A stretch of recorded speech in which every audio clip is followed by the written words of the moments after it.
What are the elements and tactics that form some of the most iconic fight scenes in history? What makes a fight scene unique? These are just some of the questions we're going to look at today.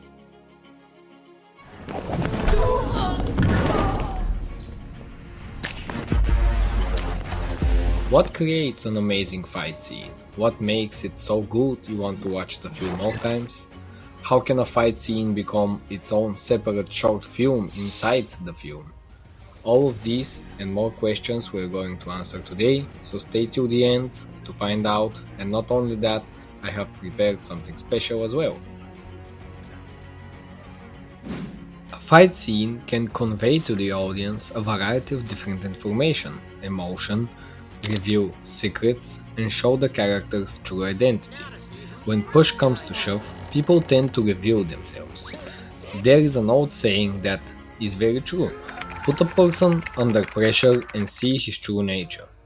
But what are those elements that form an amazing fight scene? And I don't mean fight scene only in the matter of a UFC fight, let's say, or just pure combat. A fight scene can be tactical, it can be verbal, it can be entirely created by tricks and traps set to lure the other person into them. A fight scene is the essence of the ability of the characters to go through offensive and defensive maneuvers, to figure out a way to counter the enemy. There are two general ways to do a fight scene. The first one I want to talk about is the more unusual one, the one very few writers have used through the vast numbers of movies, books, series, and so on. This one is the one-sided character development. The best example will be, of course, One Punch Man, but how does it work? Because we are all used to seeing the main hero being beaten, crushed, having to struggle in order to achieve his goals, to become stronger and eventually win over the villains. With that said, how a completely opposite story works? Well, this type of writing is a lot harder. One Punch Man, for example, makes it work by showcasing the audience a person that has worked hard before. He did everything and now he has reached the peak, almost like what some may envision for the end of a superhero series or movies, what we think happens after everything is over, when the hero won everything and the story ends. Guys, before we continue with the video, I wanted to take a second to announce that my book On the Other Side is out now, available in both physical variant and ebook, whatever you prefer. If you're a fan of science fiction, fantasy, mystery, action combined in one amazing book with lovable characters, unexpected turn of events, mystery figures, and a lot more than that, then this book is exactly for your taste. This is chapter 1 of a series, so if you like this one, there is a lot more coming from it. I have put all my knowledge and love for writing inside, so make sure to check it out. Let's get back to the video. But here, it's the complete opposite. He made the entire series start with the main character already being all powerful. That's why he is completely bored from winning and winning and winning. He seeks a challenge, but he can't seem to find one, and having to watch all of the other characters around him struggle to achieve what he can in seconds, that much more amplifies how unsatisfying everything is for him. In this unusual type of writing, you have to showcase how the hero is constantly searching for a challenge, something to put sweat over his forehead, something to make him do this. At least a little bit, at least once. This concept can be seen in life as well. Imagine the most genetically gifted person training as hard as the least gifted one, then entering a competition. What would happen then? He will beat everyone with ease until he gets bored of constantly winning. Like Mighty Mouse in the UFC, for example. Well, he might not be the most gifted, but as soon as his fights were announced, everyone knew the outcome already. So how do you make it interesting? Well, you have to create a lot of inner conflicts, side stories, and battles that require more than just strength to support the main one. For example, Saitama is bored, almost showcasing how we are after we have finished a single player game, we have beaten all the bosses, and now we have to stop playing because everything comes with ease to our overly developed characters. But Saitama can't simply quit the game of life, so he constantly searches for a challenge, constantly tries to find something that he isn't good at to make him hustle again. You will have to make subverted expectations in this regard. For example, every time Saitama wins easily, he is dissatisfied, he is sad, he expected more. Usually, you would think he will be happy to win over everyone because he is this almighty person, but rather he desperately searches for something that will make him excited again. Like if someone in life has become the best in their field, most of the times they start to self-destruct because they need to get back to the bottom of the mountain, to have to climb again, to strive, to hustle. One real life example will be Conor McGregor. He is a perfect example of this type of storytelling in real life. He won everything, the money, the belts,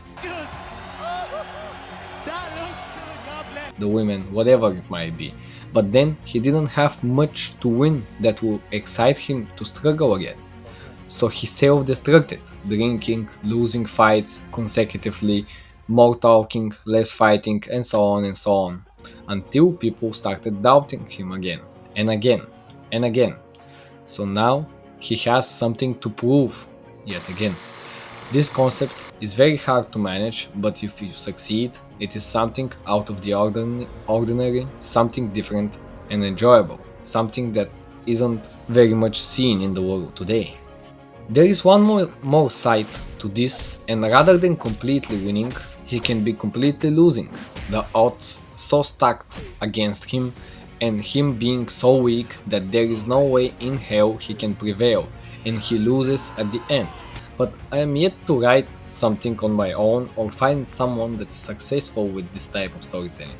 It almost seems like an impossible task, but who knows? Maybe there will come something that will break the box, just like One Punch Man. The other one is the two-sided.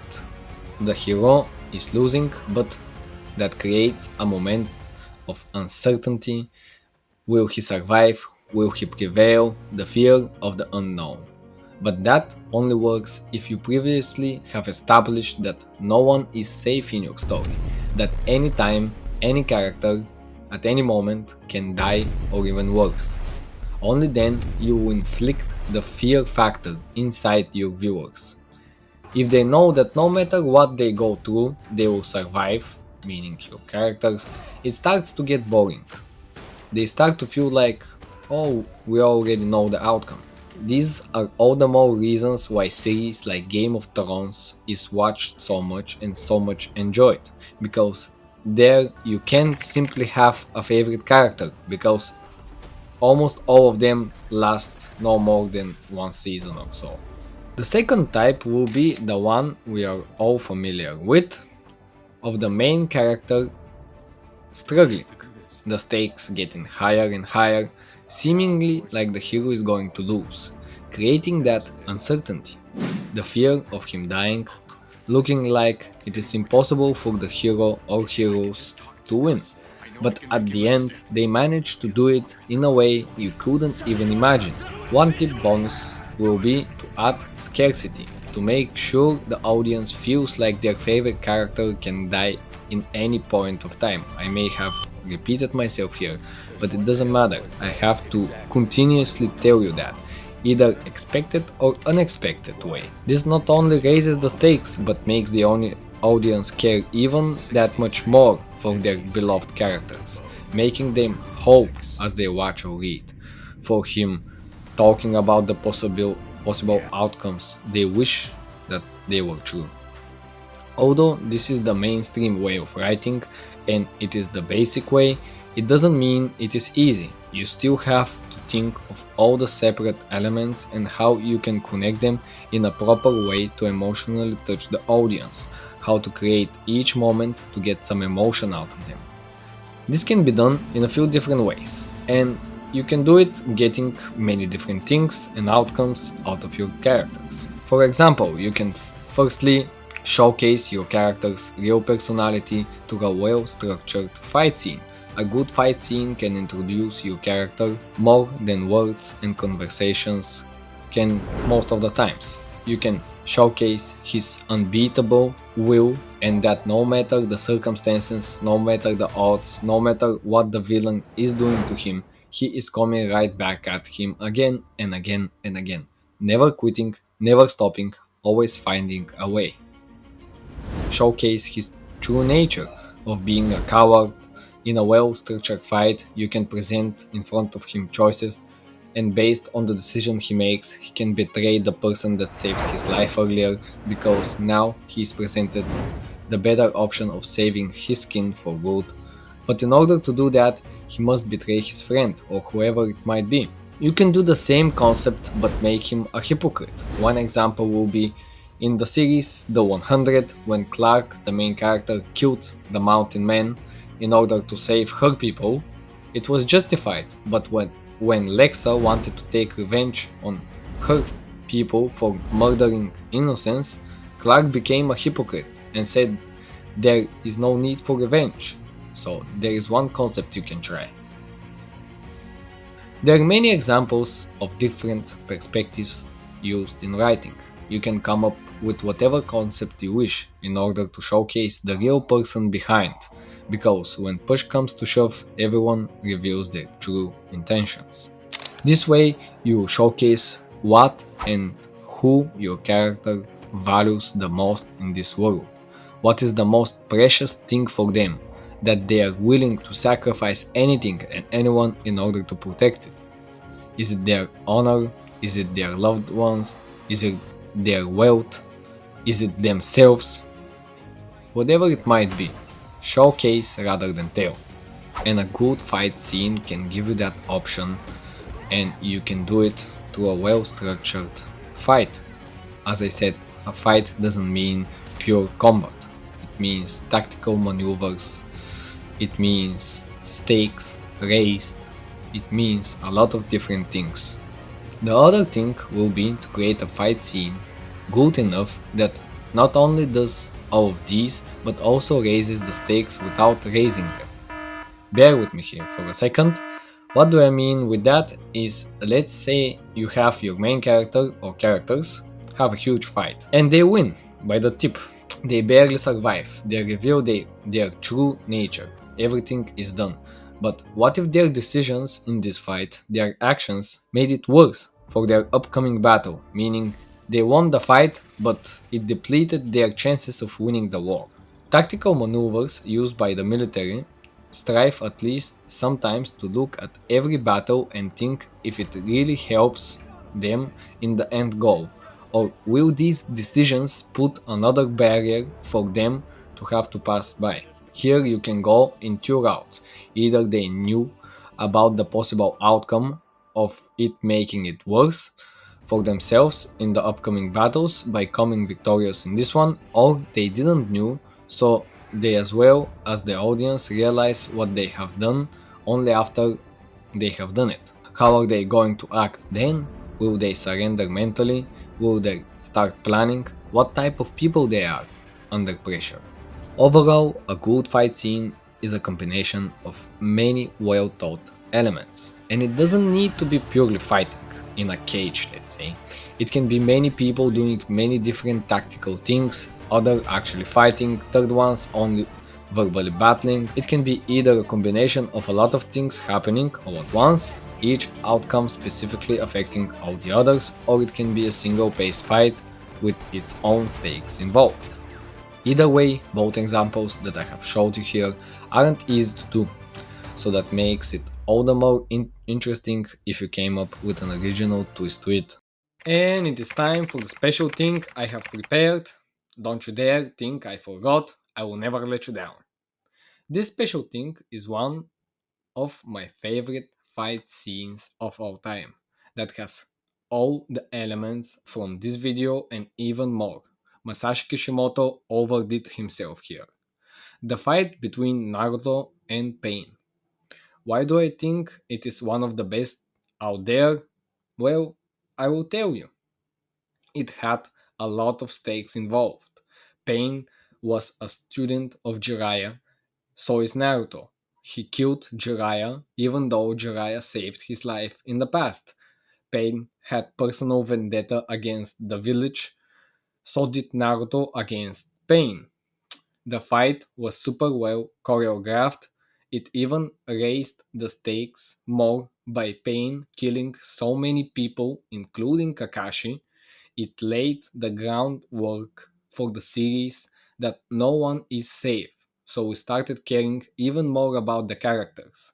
We got even more depth by Naruto meeting Minato and getting intel from him about the past circumstances and the attack on the leaf, as well as a heartwarming moment between a father and son that have never met before. Almost made myself cry.